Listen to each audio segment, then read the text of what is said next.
오늘 하나님의 말씀을 듣는 하나님 나라의 귀한 성도 여러분과 그들의 가정 가운데 또 삶 가운데 하나님께서 부어주시는 은혜와 평강이 오늘도 충만하게 임하시기를 주 예수 그리스도의 이름으로 축복합니다. 아멘. 오늘은 고린도 후서 10장의 말씀을 보도록 하겠습니다. 9장 가운데서는 이제 가난한 교회를 돕는 또 가난한 성도들을 돕는 연보, 특별히 예루살렘 교회를 돕는 부분에 대해서 이제 종결이 되었고, 10장 가운데서는 이제 바울이 다시 한번 고린도 교회에 당부하고 있는 내용들이 있습니다. 고린도 교회 가운데서는 바울의 사도성, 또 특별히 바울이 전한 복음을 흔들기 위해서 이제 바울의 사도성을 흔드는 부분들이 나타났는데, 그 부분에 대한 바울의 그러한 권면 또 변호의 내용들이 나타나고 있습니다. 1절에 너희를 대면하면 유순하고 떠나 있으면 너희에 대하여 담대한 나 바울은 이제 그리스도인의 온유와 관용으로 친히 너희를 권하고 이렇게 되어 있습니다.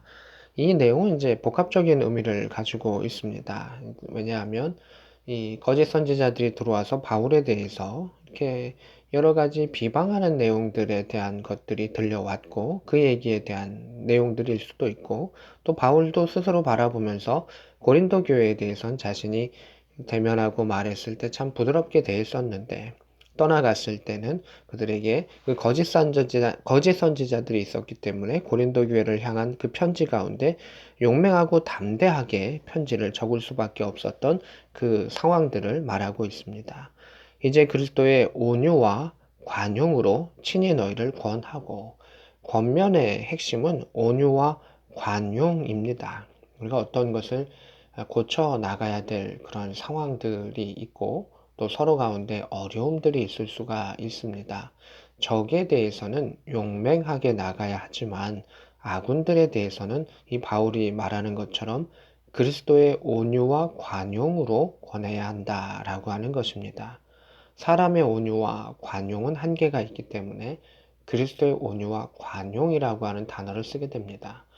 그리스도는 연약한 우리들에 대해서 참아주시고 또 온유함으로 받아주시고 또 십자가의 죽으심까지도 또 행하셨던 그 모습들을 보게 됩니다. 그러한 느낌과 그러한 상황 가운데 그리스도의 온유와 관용으로 권한다라고 말하고 있습니다. 이전에 또한 우리를 육신에 따라 행하는 자로 여기는 자들에 대하여 이렇게 되어 있습니다. 사도 바울을 모함하는 거짓 선지자들은 바울이 육신을 따라 행하는 것이다. 자신의 욕심을 따라 행하는 것이다. 자신의 계획을 따라 행하는 것이다. 라고 모함하는 자들이 있었다는 것을 보게 됩니다.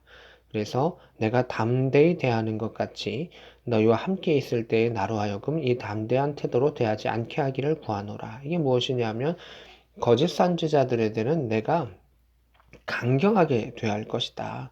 그러나 이제 고린도 교회에 내가 직접 갔을 때는 그 거짓 선지자들을 강경하게 대한 것처럼 고린도 교회의 성도들을 강경하게 대하는 것을 원치 아니한다. 이 얘기는 무엇이냐면 고린도 교회의 성도들이 그 안에 거짓된 선지자들과의 거리를 멀리하고 바른 신앙에 회복을 했으면 좋겠다.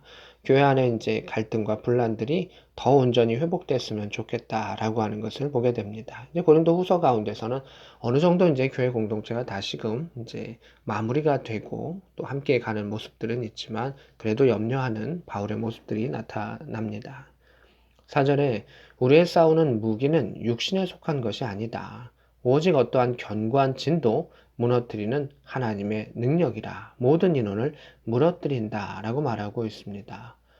우리의 무기는 영의 것이다. 그리고 하나님의 능력이다 라고 하는 것입니다. 우리의 무기는 무엇입니까? 하나님의 능력입니다. 우리의 힘도, 우리의 재능도, 우리의 지식도, 또 사람의 지혜도 아닌 하나님의 능력에 의해서 우리가 영적인 싸움을 해 나간다. 그것은 이 땅에 있는 어떠한 견고한 것도 대적하는 어떠한 견고한 무리도 다 부술 수 있는 하나님의 힘이다 라고 말하고 있습니다. 5절에 하나님 아는 것을 대적하여 높아진 것을 다 무너뜨리고 모든 생각을 사로잡아 그리스도에게 복종하게 하니 이렇게 되어 있습니다. 지금 고린도 교회 안에 침투됐던 세력들은 하나는 유대주의에 근거해서 이것이 옳다. 구약으로 돌아가는 것이 옳다라고 하는 거짓된 내용들. 또 하나는 헬라 철학에 기반해서 당시에 이제 고린도와 이 그리스 가운데 그리스 철학과 그 지식과 지혜들이 많이 높아져 있었는데 그것이 아니다. 세상을 아는 지혜와 지식으로 구원받을 수 있는 것이 아니라 하나님을 알아야 한다. 그 하나님을 아는 것에 대적하는 모든 지혜와 지식은 다 무너뜨려질 수밖에는 없다. 우리 모두는 그리스도 안에 복종해야 하며 또 그리스도 안에 복종하지 않는 모든 것들을 하나님께서 친히 무너뜨리실 것이다 라고 하는 그 내용들입니다. 7절에 너희는 외모만 보는도다. 자기가 그리스도에게 속한 줄 믿을진데 자기가 그리스도에 속한 것 같이 우리도 그러한 줄 자기 속으로 다시 생각할 것이라 이렇게 되어 있습니다. 외모를 바라보면서 이 사람은 그리스도에 속해 있어. 이 사람은 아니야. 이 사람이 말한 것은 옳아. 이것은 아니야 라고 이렇게 판단하게 하는 거짓 선지자들이 있었다라고 하는 것입니다. 그저 유대 율법에 매여가지고 그 안에 그 보이는 것을 통해서 바울을 공격했습니다. 사실 사도 바울도 바리새인이었을 때 그 누구보다도 보이는 것과 행하는 것이 철두철미했을 것입니다. 그러나 이방인들에게 복음을 전할 때 과연 본질이 무엇인가? 무엇을 통해서 하나님을 알아갈 수 있는가? 유대인들은 그 율법을 통해서 알아갈 수 있다고 하겠지만 하나님을 알아갈 때 이방인들 가운데는 한계가 있을 것이고 그 근본적인 해결을 위해서 예수 그리스도의 십자가와 복음이라고 하는 것을 다시금 원론을 제기했었던 그 바울의 모습을 볼 수가 있습니다. 8절에 주께서 주신 권세는 너희를 무너뜨려 하신 것이 아니다. 세우려고 하신 것이다. 이렇게 말하고 있습니다.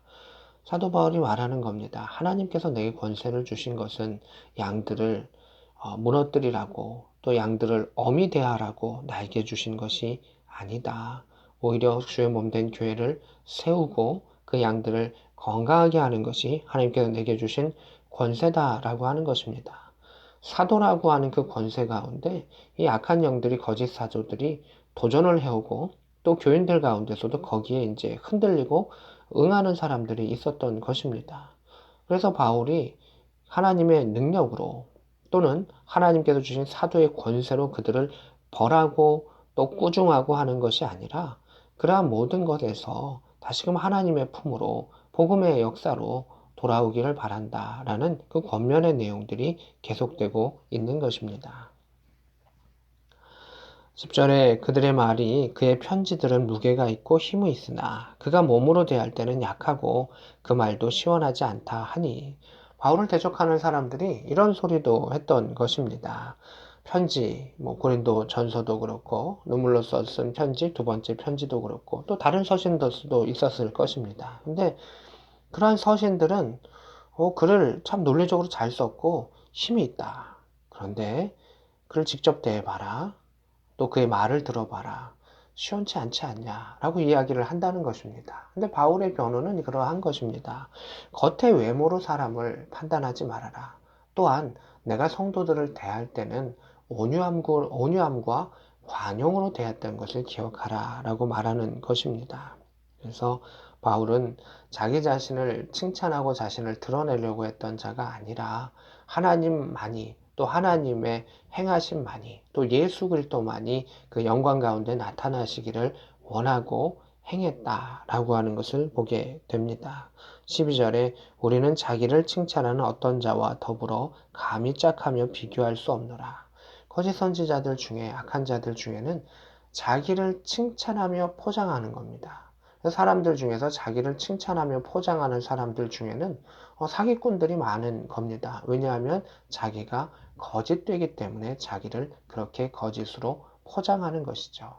바울은 하나님의 진실된 자로서 그리스도의 일꾼으로서 어느 경우에서든지 간에 그 책임을 다하려고 했었던 것을 보게 됩니다. 13절에 그러나 우리는 분수 이상의 자랑을 하지 않는다. 하나님이 우리에게 나눠주신 그 범위의 한계를 따라 한다 라고 말하고 있습니다. 이거 역시 마찬가지입니다. 하나님께서 명령하신 대로 하나님께서 허락하신 대로 나는 그것을 행할 뿐이다 라고 말하고 있습니다. 15절에 우리는 남의 수고를 가지고 분수 이상의 자랑을 하는 것이 아니다 라고 말합니다. 이 거짓 선지자들은 남이 세웠던 교회와 남이 행했던 것들을 이거 내가 행한 겁니다 라고 포장하면서 자신을 변호했었던 것을 보게 되는데, 바울은 아니다. 나는 오로지 하나님의 말씀에 따라서, 하나님의 은혜에 따라서 풍성해지고 그 사역하기를 원한다 라고 하는 그 모습을 보게 됩니다. 오직 너희의 믿음이 자랄수록 우리의 규범을 따라 너희 가운데서 더욱 풍성해지기를 바라노라. 거짓 선지자는 자신을 자랑하는데, 또 자신이 돋보여지는데 중심을 두지만, 바른 사역자들은, 또 바른 성도들은 그 성도들이 하나님 안에서 풍성해지는 것이 더 목표가 된다. 그 성도들이 바로 자라는 것이 목표이다 라고 하는 것을 말하고 있습니다. 마지막으로 17절에 자랑하는 자는 주 안에서 자랑하라. 옳다 인정함을 받는 자는 자기를 칭찬하는 자가 아니라 주께서 칭찬하시는 자니라. 사도 바울이 말했던 그 내용의 핵심은 무엇입니까? 세상 가운데 칭찬을 들을 수도 있고 못 들을 수도 있다. 그러나 자기를 칭찬하는 것, 스스로 자기를 내세우는 것이 중요한 것이 아니라 주님께 옳다 인정함을 받고 주께서 칭찬하시는 자가 본질이요, 핵심이요, 가장 중요한 것임을 말하고 있습니다. 오늘도 우리의 삶 가운데 하나님의 칭찬받는 자가 되기를 원합니다.